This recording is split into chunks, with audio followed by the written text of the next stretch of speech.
नमस्कार विद्यार्थियों और साहित्य प्रेमियों। जय जय कृष्ण चैनल में आपका स्वागत है। कथाकार परिचय माला हमारा नियमित धारावाहिक। जयशंकर प्रसाद यह पाठ्यक्रम में विभिन्न विश्वविद्यालयों के को पढ़ेंगे। जीवन परिचय पढ़ते हैं। 30 जनवरी 1889 को जन्म।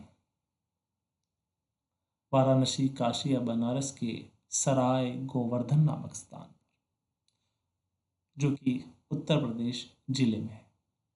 मृत्यु 15 नवंबर 1937। इनके पितामह अर्थात दादा बाबू शिवरतन साहू थे और पिता बाबू देवी प्रसाद जी थे। जयशंकर जी की शिक्षा घर पर ही हुई, क्योंकि यह बनारस के समृद्ध घराने से थे। हालांकि बाद में इनके परिवार को कई आपदाओं और विपदाओं का सामना करना पड़ा। संस्कृत, हिंदी, फारसी और उर्दू के लिए इन्हें बाहर जाना नहीं पड़ा, घर पे ही शिक्षक नियुक्त हो गए। रसमय सिद्ध और दीनबंधु ब्रह्मचारी जैसे शिक्षक इनके गुरु थे। क्वींस कॉलेज काशी में यह 8वीं कक्षा तक पढ़े।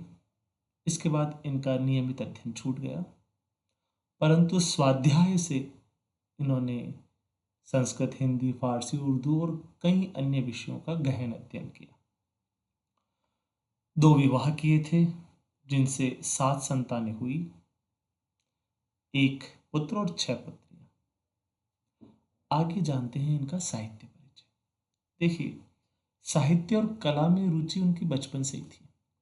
घर समृद्ध था और साहित्य और कला को आदर देता था, तो इनके घर पर विद्वानों की मंडली आती थी और विद्वानों की मंडली में सबसे प्रिय खेल था समस्या पूर्ति का। कोई व्यक्ति समस्या रखता था और सभी कवि उस समस्या पूर्ति से संबंधित पंक्ति के आधार पर अपनी काव्य सृष्टि करते थे। यह शौक उन्हें इन समस्या पूर्तियों से लगा काव्य का। 9 वर्ष की उम्र में ही इन्होंने कलाधर के नाम से ब्रज भाषा में एक सवैया लिख दिया था। वेद, इतिहास, पुराण और साहित्य शास्त्र का अत्यंत गंभीर अध्ययन किया था। कोई औपचारिक अध्ययन नहीं, स्वाध्याय से इन्होंने अध्ययन किया। बाग बगीचे और भोजन पकाने के ये शौकीन थे। शतरंज के अच्छे खिलाड़ी थे, नियमित व्यायाम करते थे, सात्विक खान पान था और गंभीर प्रकृति के व्यक्ति थे।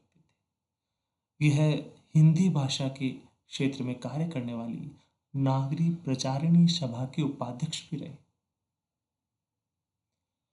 परंतु क्षय रोग ने हमें इतना बड़ा साहित्यकार 47 वर्ष की उम्र में ही खोना पड़ा।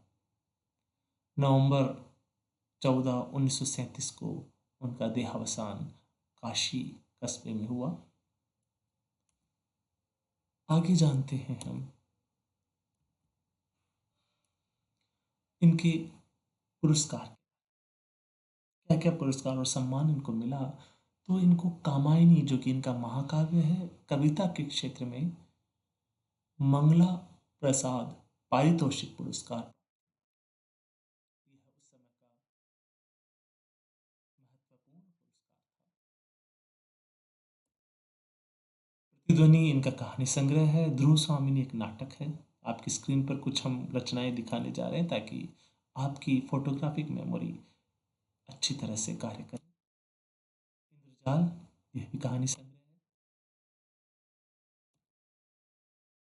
अगले कहानी संग्रह है इरावती, इनका उपन्यास है। कंकाल भी इनका उपन्यास है। कामायनी इनका महाकाव्य है, जिनके लिए बहुत ही प्रसिद्ध है। आंधी इनका कहानी संग्रह है। तितली इनका उपन्यास है। आइए कहानी संग्रहों की चर्चा करें। कुल 5 कहानी संग्रह देखिए आपकी स्क्रीन पर दिखाई दे रहे हैं। प्रतिध्वनि इनका पहला कहानी संग्रह है। छाया, फिर आकाशदीप और आंधी और इंद्रजाल। एक, दो, तीन, चार, पांच इनके कहानी संग्रह है और इन पांच कहानी संग्रहों में लगभग आधुनिक ढंग से कहानी लिखी है। इन्होंने प्राचीन प्रवचन के रूप में प्रचलित कहानियां नहीं लिखी है। 1912 में इनकी पहली कहानी है ग्राम, ये देखिए आपकी स्क्रीन पर, और ये इंदु नामक पत्रिका में प्रकाशित हुई। मैंने आपको पहले बताया 72 कहानियां इन्होंने लिखी है और कहानियों में भावनाओं की प्रधानता है। इनकी विशेषता अगर कोई पूछा जाए कहानियों में क्या विशेष है, तो हम सीधे सीधे कह सकते हैं कि भावनात्मक कहानियां। हाँ, यथार्थ की दृष्टि से भी कुछ कहानियां लिखी, परंतु अधिकांश कहानियां भावनात्मक कहानियां। वातावरण प्रधान कहानियां भी इनकी बहुत ही सफल कहानियां हैं। ऐतिहासिक, प्रागैतिहासिक और पौराणिक कथाओं पर ये मौलिक और कलात्मक कहानियां लिखी।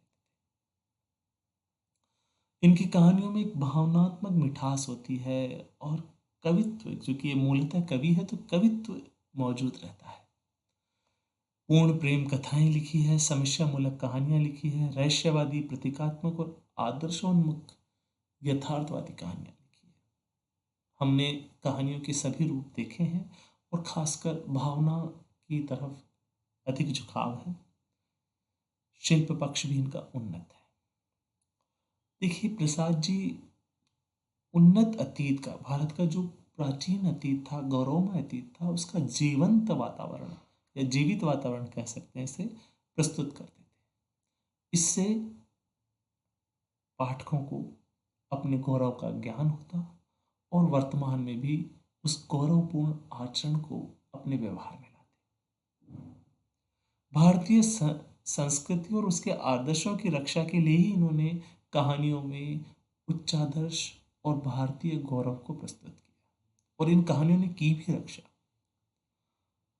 इनकी श्रेष्ठ कहानियां अगर हम देखें तो आकाश दीप, गुंडा, पुरस्कार, सालवती, स्वर्ग के खंडहर में, आंधी, इंद्रजाल, छोटा जादूगर, बिसाती, मधुआ, विराम चिन्ह, समुद्र संतरण आदि है।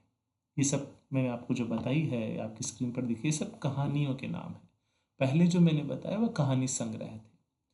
इन कहानियों में कुछ चरित्र जो है अमर हो गए, जैसे चंपा है, पुरस्कार कहानी की मधुलिका है, लैला है, इरावती उपन्यास की इरावती है, सालवती है, मधुआ कहानी का शराबी है, गुंडा कहानी का ननकू सिंह है और घीसू है।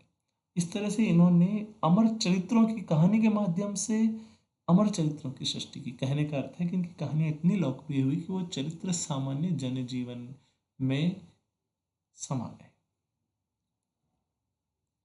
आइए अब हम जानते हैं इनके उपन्यासों के बारे में। कंकाल, तितली और इरावती, तीन उपन्यास लिखे। इरावती अधूरा रहा समय से पहले स्वर्ग आरोहण के कारण। ऐतिहासिक उपन्यास है, आइए जानते हैं इनके बारे में। कंकाल उपन्यास में नागरिक सभ्यता का अंतर और यथार्थ उद्घाटित किया गया कि कैसे नागरिक सभ्य नहीं होकर किस तरह से जंगली है। तो यथार्थवादी उपन्यास है। तितली, इनका आदर्शोन्मुख यथार्थवादी उपन्यास है। इसमें ग्रामीण जीवन के सुधार की ओर संकेत दिया जाता है, इसलिए यह आदर्शोन्मुख कहा गया है। इरावती अधूरा उपन्यास जैसा कि बताया, परंतु ऐतिहासिक पृष्ठभूमि पर लिखा गया एक रोमांस का चित्रण करने वाला उपन्यास है। इनके उपन्यासों में ग्राम, नगर और प्रकृति का जीवन का मार्मिक चित्रण होता है, साथ ही साथ भावुकतापूर्ण होता है। ये कुछ भी लिखें, परंतु इनका कवित्व सामने आ ही जाता है। तो भावुकतापूर्ण और कवित्वपूर्ण लिखते हुए भी यह प्रौढ़ है, विचारों में परिपक्वता लिए हुए है। नाटक, आप जानिए प्रसाद जी अपने युग के सर्वश्रेष्ठ नाटककारों में से रहे। ये प्रमुख नाटक आपकी स्क्रीन पर दिखाई दे रहे हैं। स्कंदगुप्त, चंद्रगुप्त, ध्रुव स्वामिनी, जन्मेजय का नाग यज्ञ, राजश्री, कामना, एक घूंट इनके प्रमुख नाटक हैं। आइए नाटकों पर चर्चा करते हैं। 8 ऐतिहासिक नाटक लिखे हैं इन्होंने, जिसमें 3 पौराणिक हैं, 2 भावात्मक नाटक हैं, कुल 13 नाटक लिखे। देखिए, पौराणिक नाटक का अर्थ है जो पुराण कथाओं पर आधारित, मूलतः आधार होता है, बाकी कवि या लेखक अपनी कल्पना से उसे आकार देता है। कामना और एक घूंट ऐतिहासिक नहीं है, बाकी सारे नाटक इतिहास पर आधारित है। और जो समय है वो महाभारत काल से लेकर जो अपना हर्ष काल है, गौरवमय काल, वहां से इन्होंने नाटक की सामग्री ली है।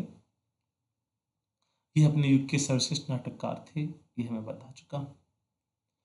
और इनके नाटकों में सांस्कृतिक और राष्ट्रीय चेतना, अगर आपसे कोई प्रश्न पूछे कि प्रसाद जी की क्या विशेषता है, तो 3 विशेषताएं किसी भी, चाहे कविता में हो, चाहे उपन्यास हो, कहानी हो, नाटक हो, एक इन्होंने इतिहास से सांस्कृतिक और राष्ट्रीय चेतना जगाने वाले विषय लिए, भावनात्मक और कवित्वपूर्ण रचनाएं की, और इन रचनाओं के माध्यम से जनमानस में भारतीय सांस्कृतिक गौरव को जगाया। ये 3 बातें मुख्य रहती है।